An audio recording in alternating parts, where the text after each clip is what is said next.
नाई शब्द की बहुत किया उपकार, भवसागर में डूबते लीने जीव उबार। भवसागर में डूबते लीने जीव उबार। सौभाग्यशाली गुरुमुखों, अपने नेत्रों के सन्मुख सुंदर सिंहासन पर विराजमान श्री परमहंस अद्वैत मत के शाश्वत ज्योति स्तंभ प्रातः स्मरणीय श्री श्री 108 श्री परमहंस महान विभूतियों के एवं जन जन के हितैषी हर एक सेवक को अपने शुभ आशीर्वाद से कृतार्थ करने वाले श्री श्री 108 श्री हजूर श्री सतगुरुदेव महाराज जी के परम कल्याणकारी परम मंगलकारी श्री दर्शनों का अमृत पान करते हुए प्रेम सहित मिलकर बोलो जयकारा।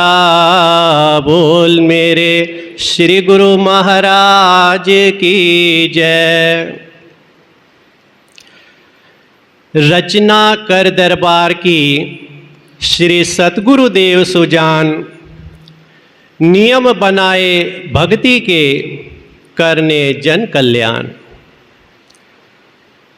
सौभाग्यशाली गुरुमुखों, ये हमारे श्री परमहंस अद्वैत मत के महान प्रवर्तक श्री श्री 108 श्री परमहंस दयाल महाराज जी के हम जीवों पर अति उपकार हैं, जिन्होंने कि हम सेवकों के कल्याण की खातिर भक्ति परमार्थ एवं रूहानियत के विश्वविख्यात दरबार श्री आनंदपुर धाम की रचना की तथा भक्ति के 5 सरल एवं सुगम नियम बना करके हम जीवों को प्रदान किए, जिन पर चलकर कोई भी सेवक सहजे ही भव से पार हो सकता है।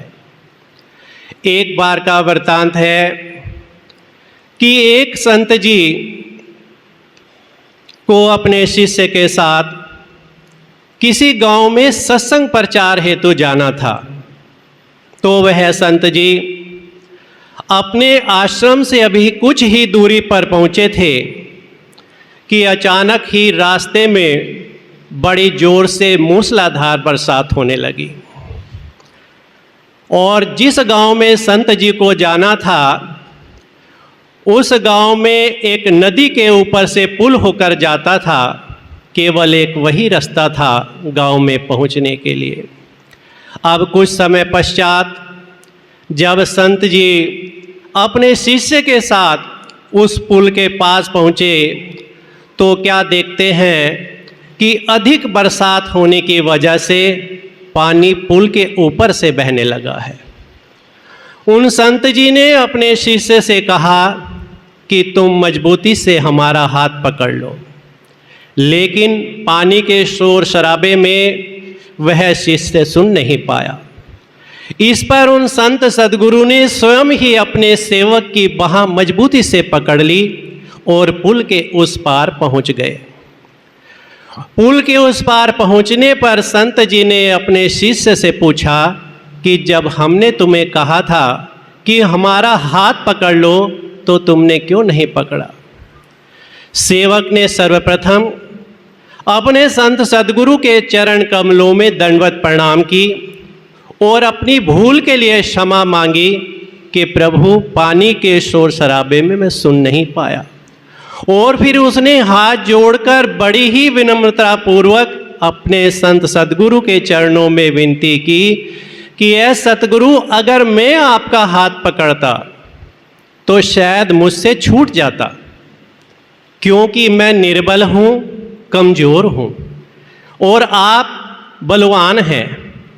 आपने जो मेरा हाथ पकड़ा है तो मुझे यकीन ही नहीं बल्कि पूर्ण विश्वास है कि न केवल आप इस नदी के पुल से बल्कि भवसागर से भी मुझे पार लगे।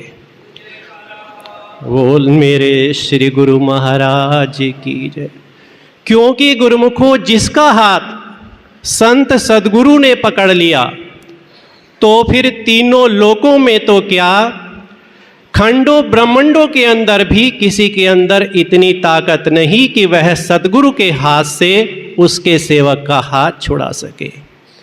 अपने सेवक के ऐसे भाव सुनकर वो संत जी अति प्रसन्न हुए और अपने सेवक पर दया की दृष्टि करते हुए उसे भक्ति के सच्चे धन से निहाल कर दिया। गुरुमुखों, हमारे श्री हजूर श्री सद्गुरुदेव महाराज जी के पावन श्री चरण कमलों में एक भगत जी ने विनय की कि स्वामी जी, अब हम आपकी चरण शरण में हैं, हमें आपका ही ओट आसरा है, आप कृपा करके हमारा हाथ कभी मत छोड़ना। श्री सद्गुरुदेव महाराज जी ने वचन फरमाए कि भगत जी, हम तो आपका हाथ ना इस लोक में छोड़ेंगे और ना ही परलोक में छोड़ेंगे, बस आप हमारा हाथ मत छोड़ना। गुरुमुखों, जो महापुरुषों के वचन होते हैं उनमें गहरे रहस्य छिपे होते हैं। श्री सद्गुरुदेव महाराज जी ने जो भगत जी को फरमाया कि आप हमारा हाथ मत छोड़ना, अर्थात आप श्री गुरु दरबार के पांचों नियमों को मत छोड़ना, उनकी निस्दिन से पालना करना और 2 घंटे नाम का सुमरण करना, तो फिर हम निश्चय ही तुम्हें भवसागर से पार लगा देंगे। जैसे कहा भी है कि मेरे सतगुरु पकड़ी बाँ, नहीं तो मैं बह जाता, श्री चरण कमलों में दीनी पना, नहीं तो मैं बह जाता। ये श्री सद्गुरुदेव महाराज जी के हम जीवों पर असीम उपकार हैं। श्री सद्गुरुदेव महाराज जी तो धूर्धाम से इस धराधाम पर हम जीवों के कल्याण के लिए, हम जीवों के उद्धार के लिए आए हैं। हम सेवकों का हाथ पकड़ के हमें भवसागर से पार लगाने के लिए आए हैं। अब हम सेवकों का ये परम कर्तव्य हो जाता है कि इस अल्प जीवन में जो कि परमपिता परमात्मा ने इस जीवात्मा को थोड़े समय के लिए प्रदान किया है, इसमें प्रभु की भक्ति करके, अर्थात श्री गुरु दरबार के पांचों नियमों की निस्दिन श्रद्धा एवं प्रेम से पालना करते हुए तथा 2 घंटे प्रतिदिन नाम का सुमिरन करते हुए अपनी इस जीवात्मा का भी कल्याण करें और भवसागर से सहजे ही पार हो जाएं। बोलो जयकारा, बोल मेरे श्री गुरु महाराज की जय। आज के शुभ सत्संग की दिव्य दर्शनों की आप सभी गुरुमुखों को बहुत बहुत बधाई हो। ऐसे और सत्संग सुनने के लिए इस चैनल को सब्सक्राइब करें, बेल आइकन प्रेस करना ना भूलें, ताकि आने वाले सत्संग की अपडेट आप सभी गुरुमुख जनों को पहले ही प्राप्त हो सके नोटिफिकेशन के द्वारा। बोलो जयकारा, बोल मेरे श्री गुरु महाराज की जय।